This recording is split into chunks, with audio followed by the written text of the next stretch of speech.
Cactus, la lumière du désert. Au cœur du désert irakien, l'air vibrait sous le poids de la poussière et des vapeurs de diesel. Le soleil, implacable, avait transformé l'horizon en une mer de feu. Appuyé contre son navet, une cigarette au coin des lèvres, le sergent Daniel Brox laissait couler la fatigue d'un autre jour brûlant. Devant lui, un jeune soldat, à peine sorti de l'adolescence, s'agenouillait près de son lit de camp, murmurant des paroles que Daniel n'avait plus prononcées depuis des années. Dans les mains du garçon brillait une petite médaille d'argent. Daniel eut un rire bref, un peu amer. « Tu crois vraiment que ce machin-là va arrêter une balle ?» Le jeune homme leva les yeux vers lui, serein, le regard tranquille. « Elle l'a déjà fait, sergent. Vous ne le savez pas encore. » Quelques heures plus tard, quand le convoi s'engagea dans le défilé étroit à l'extérieur de Mossoul, Daniel se rappela ce regard, cette paix étrange dans les yeux du garçon. Il se souvint du métal brillant sous un rayon de soleil, juste avant que l'explosion ne déchire le monde. Le vacarme résonna à travers le désert comme le rugissement d'une tempête. Et lorsque la poussière retomba, plus rien ne serait jamais pareil.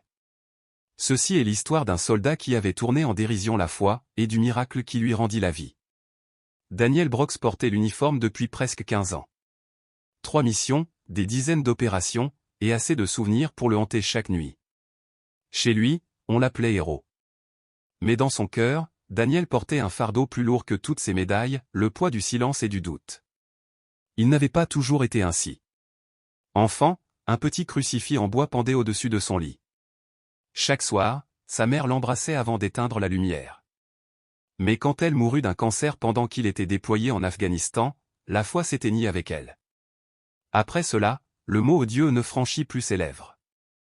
La foi, pensait-il, appartenait à ceux qui avaient besoin de réconfort, pas à ceux qui devaient garder le contrôle. Et le contrôle, c'était son article.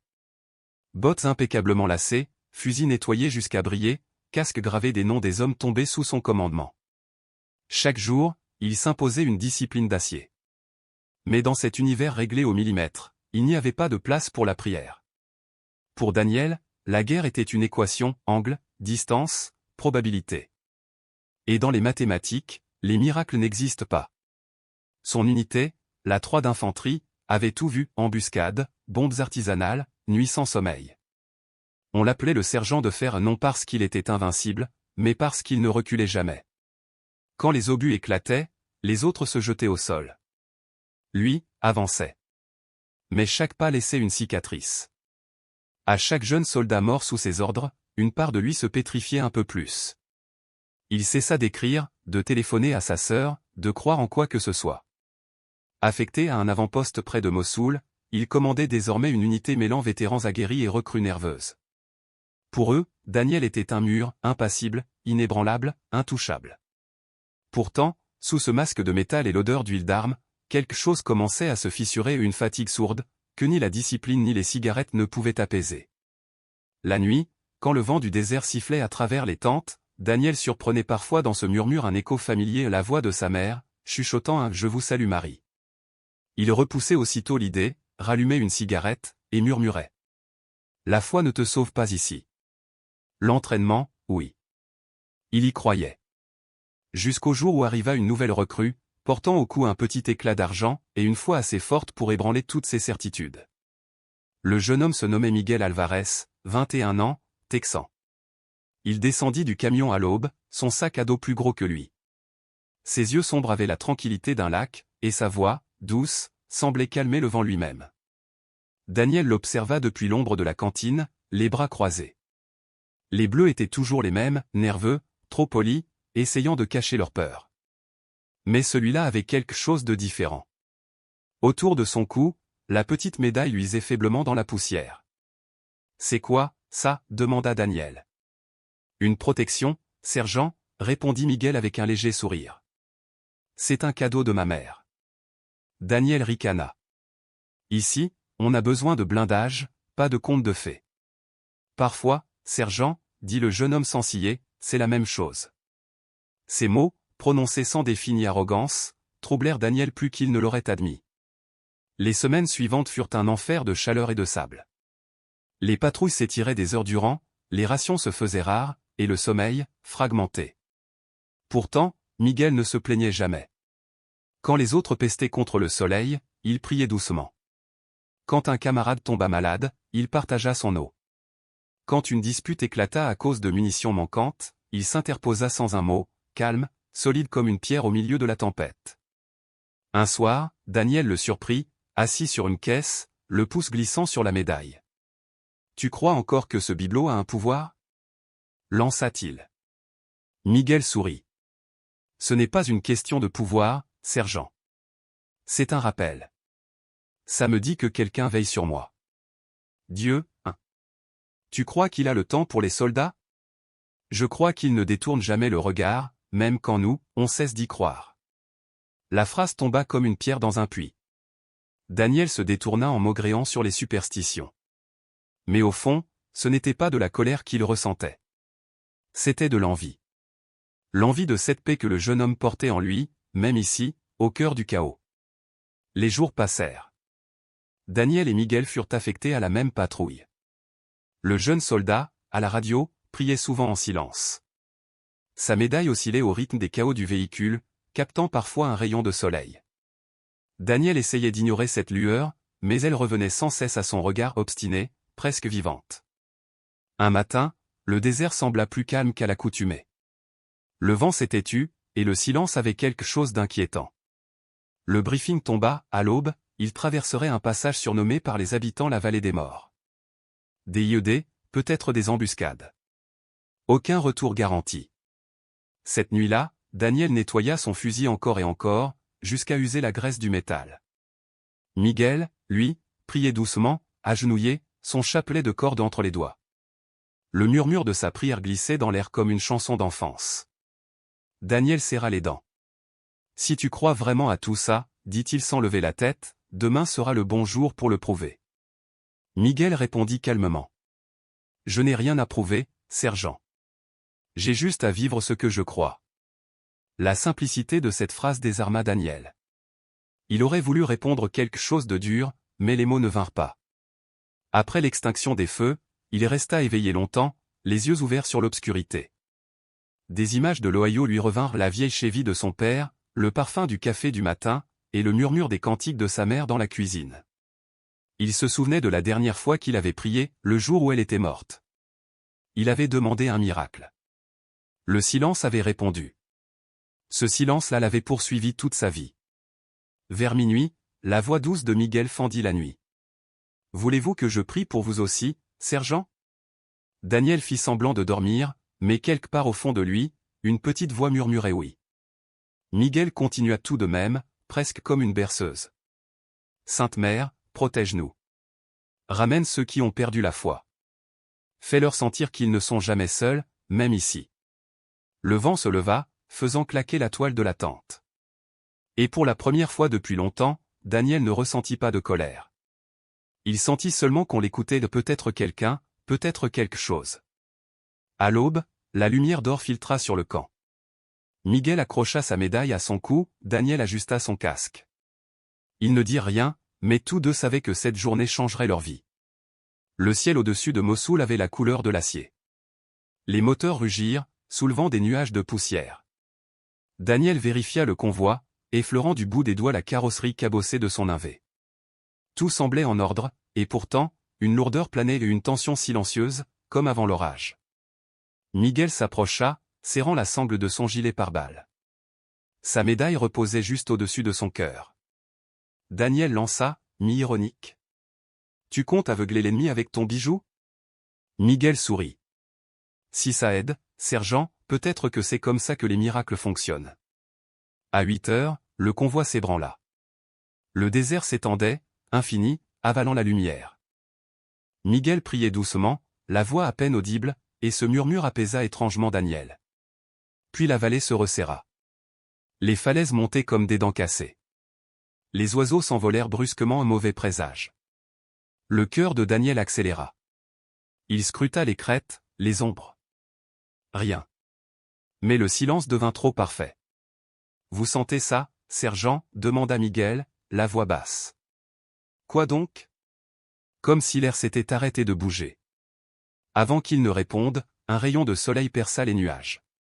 Une seule flèche de lumière, tombant droit sur la poitrine de Miguel. La médaille brilla, si fort que Daniel dut plisser les yeux. « Range ce truc, Alvarez, tu vas nous faire repère. » Il n'eut pas le temps de finir. Un déclic sec, lointain. Puis la terre explosa. Une déflagration fracassa le véhicule de tête, un tonnerre de feu et de sable. Le souffle projeta Daniel en avant, le monde bascula. Tout n'était plus que lumière blanche, puis obscurité. Ses oreilles bourdonnaient, le goût du sang lui emplissait la bouche. À travers la fumée, il aperçut Miguel, à moitié conscient, serrant la médaille dans sa main. Le métal luisait encore, d'une clarté irréelle. Daniel se traîna vers lui, haletant. « Alvarez. Reste avec moi. » Miguel leva un doigt tremblant, désignant l'extérieur. Par le pare-brise brisé, Daniel distingua des silhouettes sur la crête, insurgés, armés, se déplaçant dans la poussière. Il attrapa son fusil, tira à l'aveugle, couvrant les autres véhicules. Les échos de tirs rebondissaient contre la roche. Une seconde explosion éclata, plus proche. Le choc le projeta contre la paroi du 1V. Il retomba lourdement, haletant, son armure enfoncée, ses bras tremblants. Et dans le tumulte, il entendit la voix de Miguel, faible, comme portée par le vent. « Elle est là. » Daniel cligna des yeux. « Quoi? Qui ça? »« Elle est ici, sergent. Elle est avec nous. » Les mots semblaient dénués de sens. Mais quand Daniel tourna la tête, il se figea. À travers la fumée et la poussière, dans la lumière tremblante des flammes, se dessinait une silhouette. Une femme, drapée de blanc. Son voile semblait flotter alors que l'air était immobile. Le feu, autour d'elle, se courbait comme s'il refusait de la toucher. On ne distinguait pas son visage, noyé dans l'éclat. Mais la lumière qui l'entourait, ce n'était pas du feu. C'était autre chose, quelque chose que Daniel Brox n'avait plus cru possible. La lumière dans la fumée. C'était une lumière douce, dorée, semblable au soleil filtrant à travers un vitrail. Miguel respirait lentement, un sourire fragile sur les lèvres. « Je te l'avais dit. Elle veille sur nous. » Daniel voulut répondre, mais sa gorge se serra. Une paix étrange, à la fois apaisante et terrifiante, s'abattit sur lui. Le monde sembla ralentir, les balles, la fumée, même le temps lui-même se figeait. Il n'entendait plus le vacarme de la bataille, seulement le vent léger et les battements de son cœur. Puis, aussi soudainement qu'elle était apparue, la silhouette de lumière disparut. Le vent se remit à souffler, ramenant la réalité d'un coup brutal. Daniel tira Miguel hors du véhicule en flammes, le soutenant de son mieux jusqu'au rocher.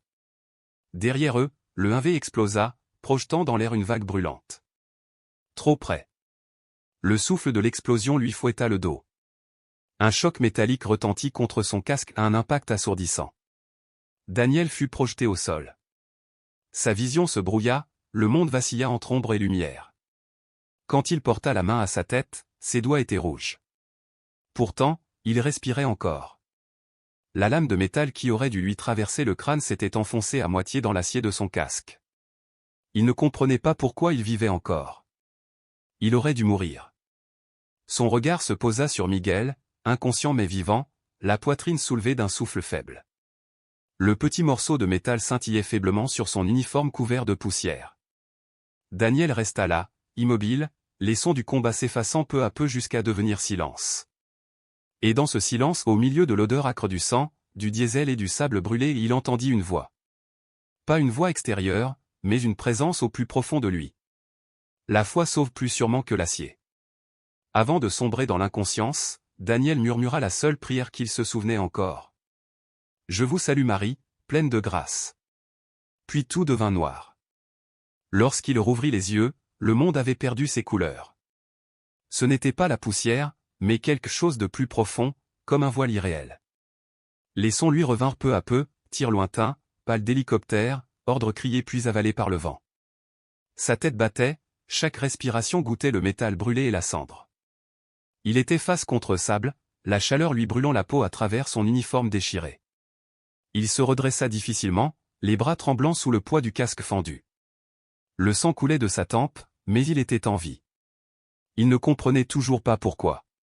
À quelques mètres, Miguel gisait, immobile, sauf le léger mouvement de son souffle. Le petit morceau d'argent luisait encore à sa gorge.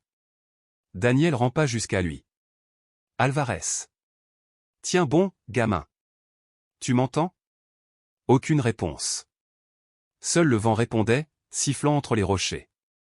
Et puis, il la vit. Une lumière. Faible d'abord, comme un reflet. Mais il n'y avait rien pour réfléchir la lumière. Ni verre, ni miroir, seulement la fumée et les débris. La clarté venait du morceau de métal. Elle pulsa, argentée, puis plus vive, jusqu'à devenir presque dorée.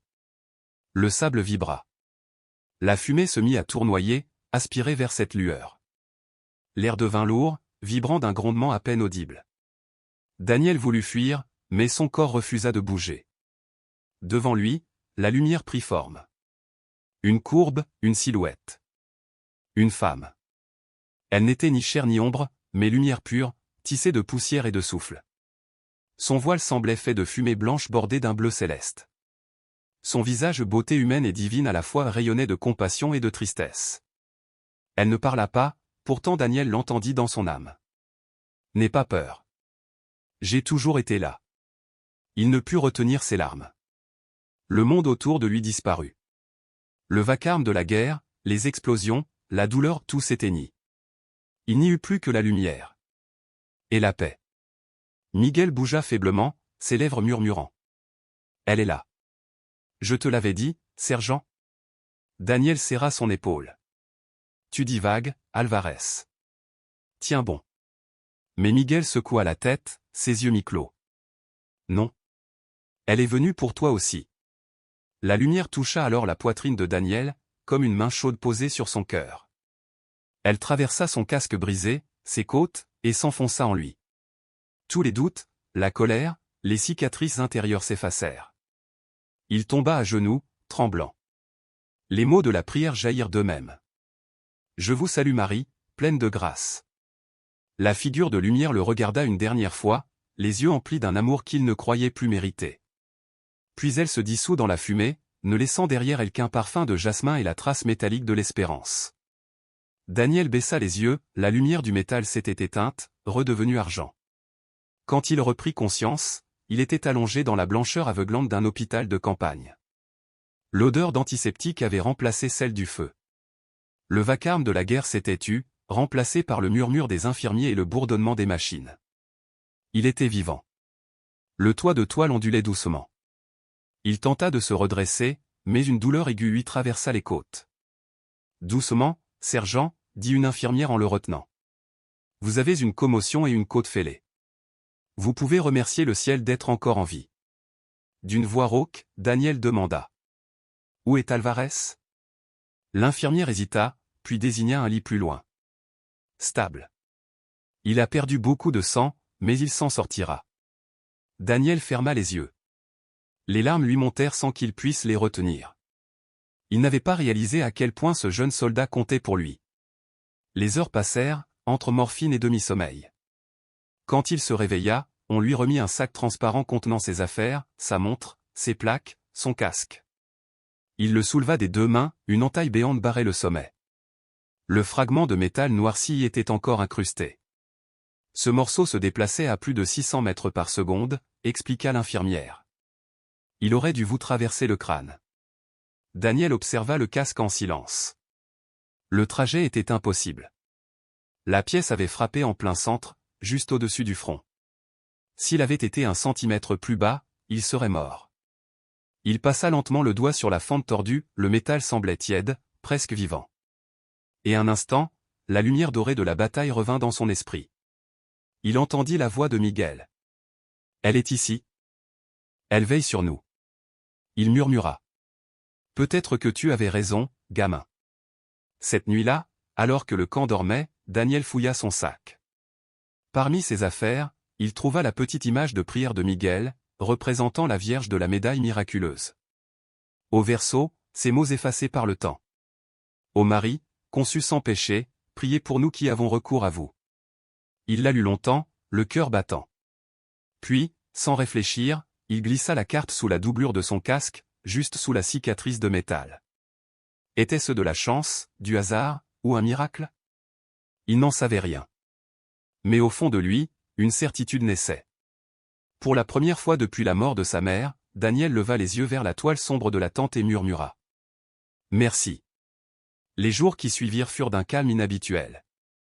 Plus de sirènes, plus d'ordre, seulement le bip régulier des moniteurs et le rythme paisible de son propre cœur. Souvent, son regard se posait sur le casque posé à côté de son lit. Pourquoi suis-je encore en vie? Pensait-il. La raison, la logique, tout échouait à lui répondre. Alors il commença à écouter. Non pas les ordres, mais le silence, ce silence plein de sens, celui qui semble répondre. Miguel, de l'autre côté de l'allée, respirait faiblement. Le petit métal sur sa poitrine brillait encore d'un éclat discret. Daniel ne s'en moquait plus, il y voyait une présence. Une nuit, incapable de dormir, il fouilla dans les affaires de Miguel et découvrit un petit livret, Prière à Notre-Dame de la Médaille miraculeuse. Il l'ouvrit machinalement, sans attente, mais une phrase l'arrêta. À ceux qui doutent, que cette médaille soit le signe de ma présence. À ceux qui ne croient plus, j'irai là où la foi est morte, et je la ferai renaître. Ces mots semblèrent vibrer dans ses mains. C'était comme si quelqu'un les lui adressait directement non au soldat, mais à l'enfant blessé qu'il avait été. Il leva les yeux, Miguel le regardait, éveillé, un faible sourire aux lèvres. « Tu l'as trouvé » murmura-t-il. Daniel hocha la tête. « Oui. Je crois que oui. Ce n'était pas de la chance, sergent. Tu devais la voir. Pour comprendre qu'elle ne t'a jamais quitté. » Daniel sentit quelque chose se briser en lui, une barrière invisible. Une larme silencieuse glissa sur sa joue. Il prit son casque, caressa l'entaille. Puis, sans hésiter, sortit de sa poche un vieux chapelet, celui de sa mère, et l'enroula autour de son poignet. Il est peut-être temps de recommencer à écouter. Dehors, l'aube naissait. Les premiers rayons traversèrent la toile, illuminant deux métaux, l'un ancien, l'autre nouveau et un soldat qui n'était plus le même. 6 mois plus tard, la guerre n'était plus qu'un souvenir gravé dans les cicatrices de Daniel et dans la bosse de son casque. L'armée parlait de blessures non mortelles, lui, de miséricorde. À sa sortie, il ne rentra pas directement chez lui, dans l'Ohio. Il prit un bus pour El Paso, au Texas. Il devait voir quelqu'un. Miguel réapprenait à marcher avec une jambe artificielle. Daniel le trouva assis sous le porche de l'hôpital, baigné de soleil. « Sergent » dit Miguel en souriant. « Laisse tomber le grade » répondit Daniel doucement. « C'est toi qui m'as sauvé la vie. »« Non » dit Miguel. « C'est elle. » Ils restèrent un moment silencieux, bercés par le son des carillons. Daniel baissa les yeux sur ses mains marquées de brûlures. « Tu avais raison. À propos du métal. À propos de tout. Je n'étais que le messager, répondit Miguel. Toi, tu étais la raison. » Plus tard, ils se rendirent ensemble chez la mère de Miguel, une femme au visage doux, le rosaire au poignet. Lorsqu'elle vit Daniel, ses yeux se remplirent de larmes. « C'est vous » murmura-t-elle. « Mon fils m'a dit que vous l'aviez vu, vous aussi. » Daniel hocha la tête, incapable de parler. Il sortit son casque et le lui tendit. « C'est cela qui m'a sauvé. Lui est votre fils. » Elle posa la main sur l'entaille, émue. « Non, dit-elle simplement. C'est la Sainte Mère qui vous a sauvés tous les deux. » Elle disparut un instant et revint avec une petite boîte. À l'intérieur, une nouvelle médaille miraculeuse, identique à celle de Miguel. « Prenez-la. Vous l'avez déjà rencontrée une fois. Qu'elle marche maintenant à vos côtés. » Daniel prit la médaille dans sa paume. Elle était froide, mais il sentit battre quelque chose en elle, comme un cœur. Il la passa autour de son cou, à côté de ses plaques. Pour la première fois depuis longtemps, tout lui sembla léger. Alors que le soleil déclinait, teignant le ciel d'or et de violet, Daniel se tint sur le perron et murmura. « Si tu es encore là, merci de ne pas m'avoir abandonné. » Et ce qu'il ressentit alors n'était pas de la simple gratitude. C'était la paix. 5 ans plus tard, un dimanche matin en Ohio, la petite chapelle des anciens combattants baignait dans la lumière. Les vitraux jetaient sur les bancs des reflets rouges et dorés. L'air sentait l'encens et le bois ancien. Daniel se tenait à l'avant, uniforme impeccable, cheveux grisonnants. Dans ses mains, le même casque cabossé. À son cou, 2 médailles, ses plaques et celles offertes par la mère de Miguel. Il prit la parole. Devant lui, des vétérans écoutaient, hommes marqués par la guerre et le doute. « J'ai longtemps cru que ce qui nous sauvait, c'était l'armure, le Kevlar, la stratégie, la force. Il leva le casque. Mais un jour, dans un désert nommé Vallée Morte, quelque chose a arrêté un éclat d'obus lancé à pleine vitesse. Et ce n'était pas l'acier. La salle était silencieuse. Sa voix se fit plus douce. Ce jour-là, j'ai vu une lumière dans la fumée. Pas celle du feu, mais celle de la grâce. Et j'ai compris que si ce n'était pas la miséricorde de Dieu, alors rien ne l'était. Certains baissèrent la tête. Un vieil homme murmura. Amen. Daniel sourit. Le rayon du vitrail tomba sur la statue de la Vierge, formant autour de son visage une auréole dorée. Il eut l'impression qu'elle le regardait. La foi sauve plus que l'armure ne protégera jamais, conclut-il. À la sortie, l'air d'automne était frais. Les feuilles dorées tourbillonnaient comme des braises. Daniel ferma les yeux, sentant sur son visage la même chaleur qu'autrefois, dans le désert la chaleur de l'amour. Une voix familière l'appela. Sergent Brox. Il se retourna. Miguel s'approchait, appuyé sur sa canne, le regard lumineux. La médaille brillait sur sa poitrine. Tu la portes encore, dit-il. Daniel toucha la sienne. Je ne l'ai jamais enlevée. Miguel sourit. Alors elle a tenu sa promesse. Celui qui la porte avec foi ne marchera jamais seul. Ils restèrent côte à côte, regardant la lumière glisser sur les murs de la chapelle. Je croyais que les miracles étaient pour les autres, dit Daniel. Maintenant, je sais qu'ils sont pour ceux qui savent les voir. Miguel acquiesça. Et pour ceux qui savent les raconter. Daniel esquissa un vrai sourire, celui d'un homme réconcilié avec la vie. Ils descendirent ensemble les marches, deux soldats marqués par la grâce, leurs médailles capturant les derniers rayons du jour. Et tandis que les cloches sonnaient au loin, Daniel murmura une dernière prière non par peur, mais par gratitude. Sainte Mère, merci de m'avoir trouvé dans la fumée.